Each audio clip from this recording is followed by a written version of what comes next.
My brother sold our late mother's precious heirlooms to fund his lavish lifestyle, and then demanded I give him Mom's house.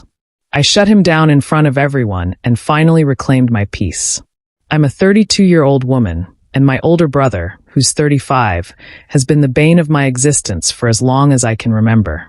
Growing up, he had this uncanny ability to shift blame and weasel his way out of trouble, no matter what he did. If he got caught skipping school, it was because he was going through a tough time. If he broke something, it was somehow everyone's fault but his. Meanwhile, I couldn't so much as roll my eyes without being called disrespectful or ungrateful. It wasn't just the little things, either. When our dad passed away about 6 years ago, I stepped in to help Mom with everything: doctor appointments, bills, home repairs, groceries, you name it. My brother? He was full of promises to help out that never materialized. He'd occasionally show up with some half-baked idea about starting a business or going back to school, but nothing ever stuck. He always had an excuse for why things didn't work out. Mom, bless her heart, was too kind to him. She'd shake her head and say, "That's just how he is," like it was a personality quirk and not a blatant refusal to take responsibility for anything. I resented him for it, but I bit my tongue. What good would fighting do? Then Mom passed away last summer. She'd been sick for a while, so we knew it was coming, but that didn't make it any easier. Losing her felt like losing the glue that held our family together. After the funeral, my brother gave one of his trademark speeches about honoring her memory and sticking together as a family. It was the kind of thing he always said to sound noble without ever actually doing anything. Mom didn't leave us much, just her house, a small savings account, and a collection of family heirlooms.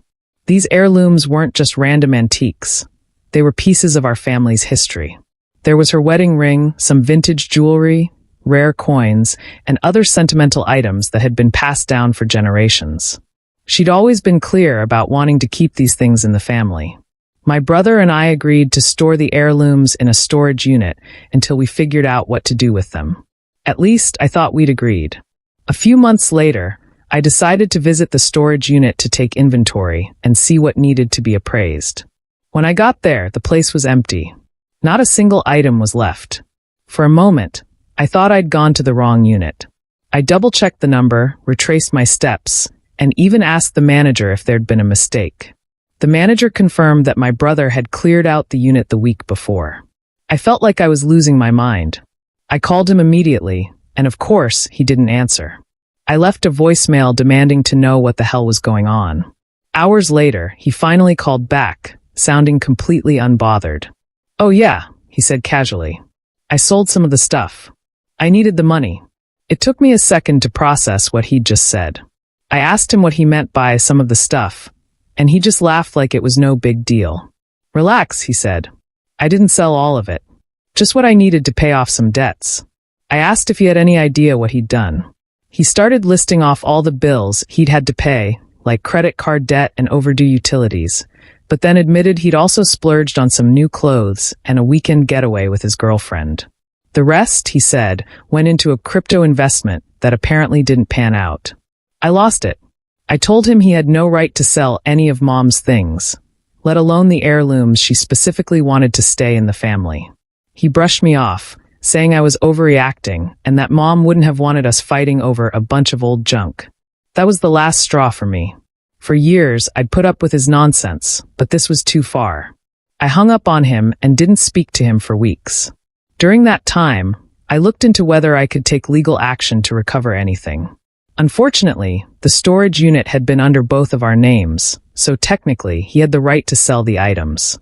It was infuriating, but there wasn't much I could do. Then, out of nowhere, he called me again.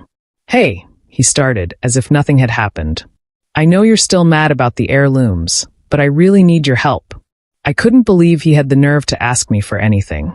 He went on to explain that he was behind on his mortgage, and the bank was threatening to foreclose on his house. He asked if I could loan him a few $1,000s to get back on his feet. "You've got a good job," he said. "It's not like you can't afford it." I told him there was no way I was giving him money.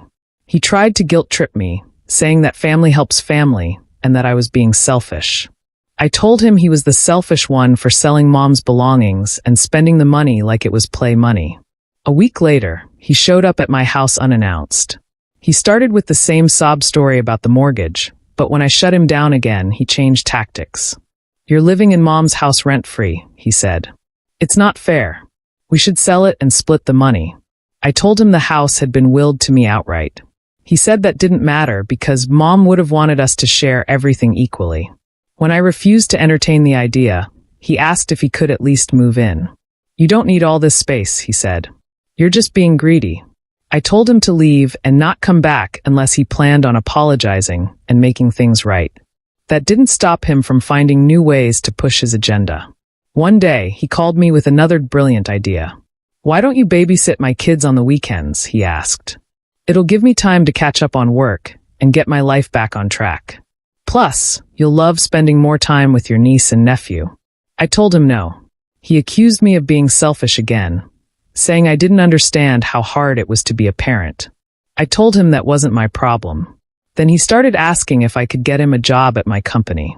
I told him there was no way I was risking my reputation for someone who couldn't hold a job for more than a few months. He accused me of being unsupportive and said I was just jealous because he was trying to better himself. The final straw came when he demanded Mom's car. It was a vintage model she'd kept in pristine condition, and it had enormous sentimental value. "You're not even driving it," he said. "It's just sitting there. I could really use it." I told him the car wasn't up for discussion. He said I was being selfish again, and that I didn't deserve to have everything while he was struggling.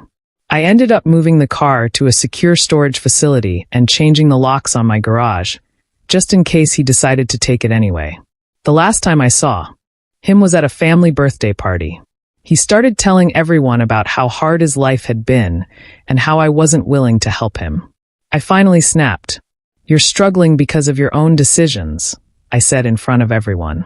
"You sold off Mom's belongings, blew the money, and now you expect me to clean up your mess. I'm done." He tried to defend himself, saying he didn't have a choice and that I was being unfair. But by then, everyone was tired of his excuses. Other family members started chiming in, asking him what he'd done with the money and why he thought it was okay to sell the heirlooms without telling me. He had nothing to say. He left the party early and hasn't talked to me since. I've heard from mutual relatives that he's still telling people I'm the bad guy, but I don't care. I'm done being his safety net. If he wants to fix his life, he can do it without dragging me down with him. If there's one thing I've learned from all of this, it's that some people will never change unless they're forced to face the consequences of their actions. My brother has always relied on the fact that someone would clean up after him, whether it was Mom, me, or someone else. He's never had to truly deal with the fallout of his choices, and that's why he keeps making the same mistakes.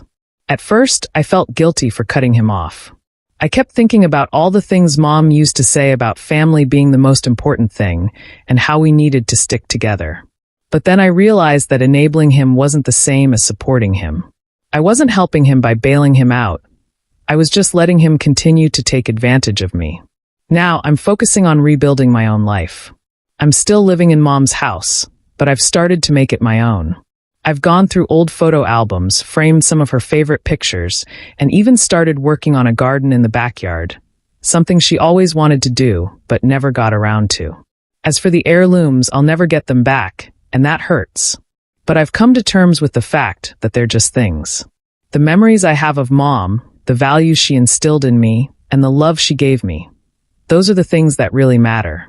Every now and then, I hear updates about my brother through mutual relatives. He's still struggling, still blaming everyone but himself, and still looking for the next person to save him. But that's not my problem anymore. He made his choices, and now he has to live with them. I've realized that sometimes, the best thing you can do for someone is to let them figure things out on their own. It's not easy, but it's necessary. And for the first time in years, I feel like I'm finally free.